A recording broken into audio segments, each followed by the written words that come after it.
Assalamualaikum warahmatullahi wabarakatuh. Kali ini kita akan melakukan perkuliahan untuk semester antara mengenai pengantar statistika inferensial. Jadi dalam satu penelitian ada namanya kegiatan untuk statistika inferensial, yaitu adalah mengeneralisir dari hasil yang telah didapatkan pada penelitian tersebut. Contohnya adalah hasil dari penelitian yang diambil oleh beberapa subjek ataupun sampel itu bisa mewakili dari populasi yang diinginkan oleh peneliti. Dalam pertemuan kali ini kita akan membahas beberapa topik mengenai statistika inferensial.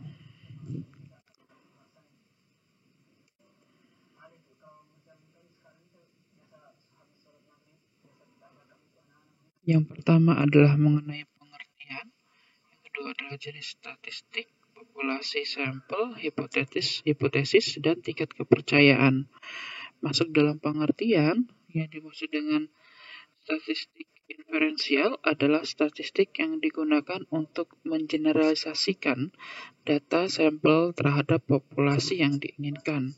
Di mana kegiatan dari statistik inferensial yang pertama adalah mempelajari hubungan beberapa variabel dengan beberapa skala pengukuran. Yang kedua adalah kegiatan menaksir menduga pemusatan populasi atau parameter berdasarkan pemusatan sampel statistik. Yang ketiga adalah hubungan antara variabel nominal dapat ditafsirkan sebagai perbedaan kelompok.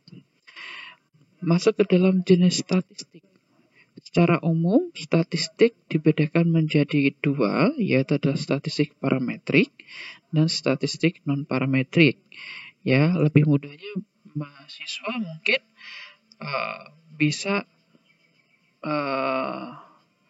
menjelaskan bahwa statistik parametrik itu adalah untuk data, jenis datanya adalah data numerik, dan statistik non-parametrik adalah datanya itu adalah kategorik.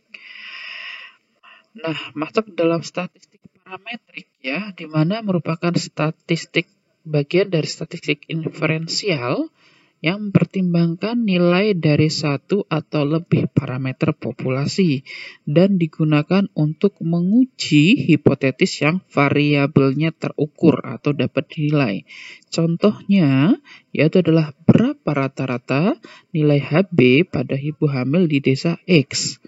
Ya, di mana rata-rata nilai HB itu ada ukurannya, jadi bisa diukur. Masuk ke dalam statistik non-parametrik. Ya, statistik non-parametrik adalah bagian statistik inferensial yang digunakan untuk menguji hipotesis yang variabelnya tidak memiliki kepastian atau tidak memiliki standar. Meskipun ya, ada beberapa penelitian mencoba membuat suatu instrumen untuk melihat atau menilai, ya. Contohnya adalah berapa besar kepuasan pasien rawat jalan di rumah sakit A, ya, kepuasan pasien ya terhadap layanan. Itu sesuatu yang tidak bisa diukur secara pasti.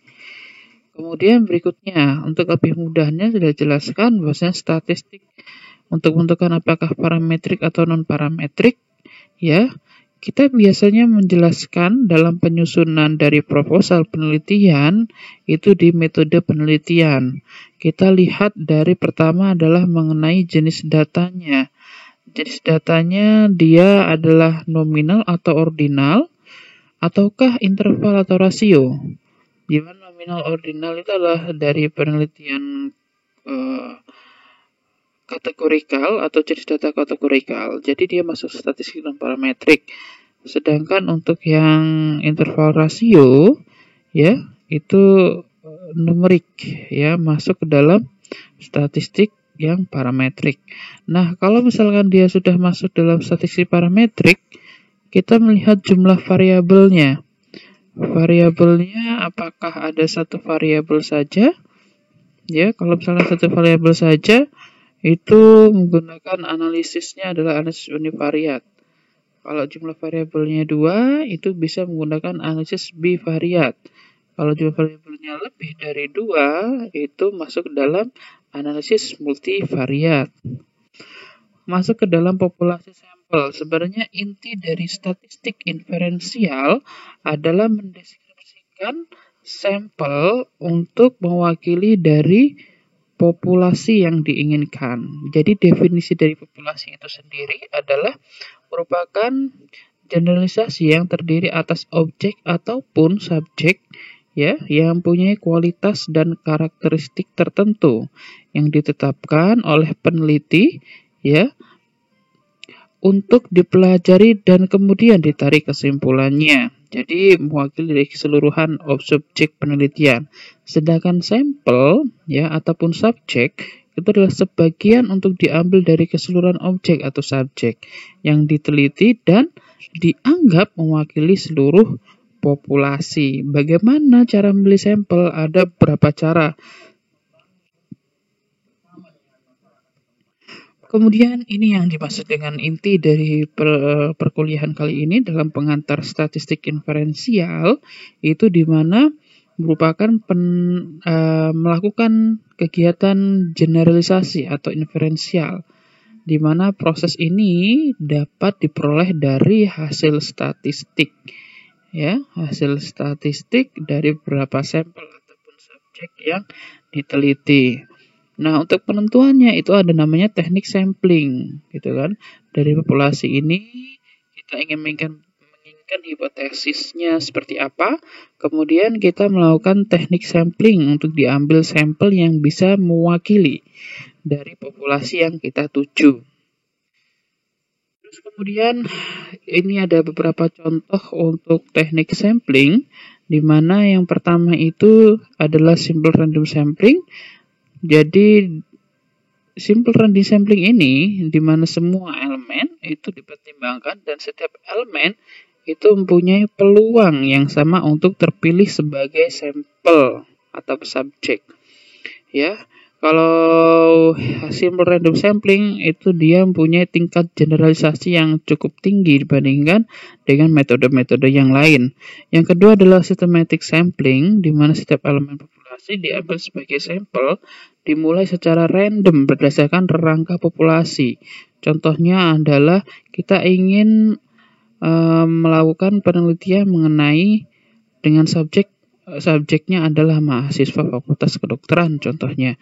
Kita akan lebih mudah memilih sampelnya atau subjeknya jika kita memiliki daftar absensi gitu kan. Dan yang kita pilih misalkan adalah mahasiswa yang memiliki NPM angka terakhirnya genap ya ataupun ganjil.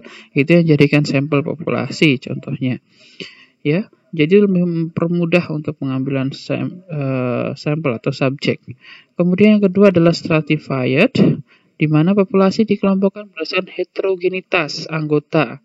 Ya, jadi misalkan ada beberapa mempunyai suatu karakteristik, populasi mempunyai suatu karakteristik yang berbeda-beda, kita kelompokkan, kemudian dari beberapa kelompok itu diambil beberapa sampelnya. Kemudian berikutnya adalah cluster random sampling, di mana populasi dikelompokkan berdasarkan heterogenitas. Ya, populasi dikelompokkan berdasarkan heterogenitas anggota populasinya. Selanjutnya sejumlah kelompok dipilih secara acak. Ya. Kemudian berikutnya adalah area sampling, di mana merupakan metode cluster sampling dalam suatu area atau lokasi tertentu. Jadi dia bermanfaat untuk pembuatan keputusan. Jadi ada beberapa kebijakan pada area tertentu yang dibutuhkan untuk mencari solusi contohnya, maka dilakukan suatu penelitian pada area tersebut. Tapi kekurangannya di mana untuk area sampling ini harus kita mempelajari lebih dalam mengenai karakteristik pada area tersebut, apa yang menjadi karakter pada area yang kita tuju ataupun yang kita teliti. Kemudian berikutnya adalah double sampling, di mana sampel atau subjek itu dipilih kelompok sampel yang sama untuk diuji 2 kali gitu kan. Jadi dilakukan 2 kali uji dengan sampel yang sama. Jadi misalkan pada penelitian A itu kita akan menjelaskan ataupun meneliti misalkan tingkat HB pada remaja putri atau rata HB pada remaja putri daerah A. Dan berikutnya kita ingin melakukan penelitian yang sama gitu kan. Ternyata untuk mempermudah kita menggunakan double sampling. Di mana dia sebenarnya mempunyai kelebihan. Jadi informasinya itu kita bisa lebih lengkap. Tapi kekurangannya adalah bias ada pengulangan bias pada penelitian sebelumnya. Kemudian ada convenience sampling.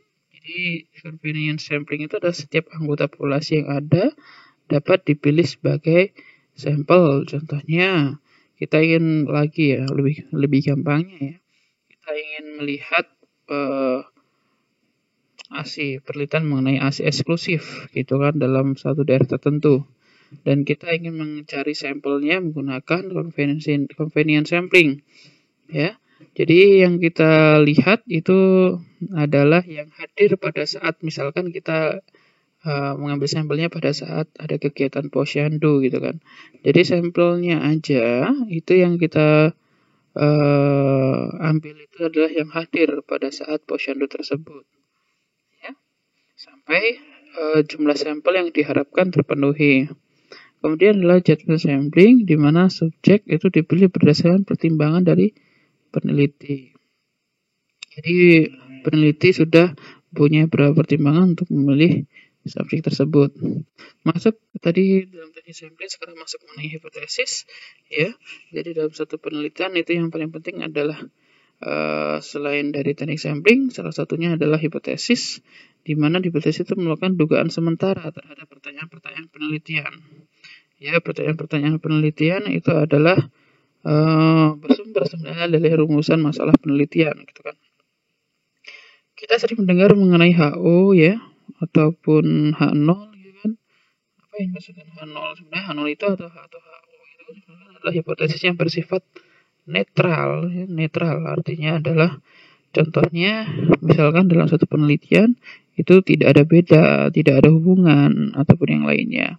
Sedangkan HA itu adalah jawaban atau dugaan sementara yang sebenarnya atau yang sesungguhnya sesuai dengan penelitian-penelitian sebelumnya atau teori-teori yang berlaku. Di mana yang merupakan sintesis dari hasil kajian teoris ya. Biasanya hipotesis kenapa diletakkan di bab 2 setelah tinjauan pustaka ya, karena hipotesis menyimpulkan dari beberapa teori-teori mengenai penelitian tersebut. Contohnya ada hubungan, terus kemudian ada beda ya. Dari hipotesis itu sendiri ada namanya hipotesis 2 arah dan 1 arah. Ya, kalau 2 arah itu hanya menentukan beda saja. Misalkan terdapat perbedaan mahasiswa FK Unila ya.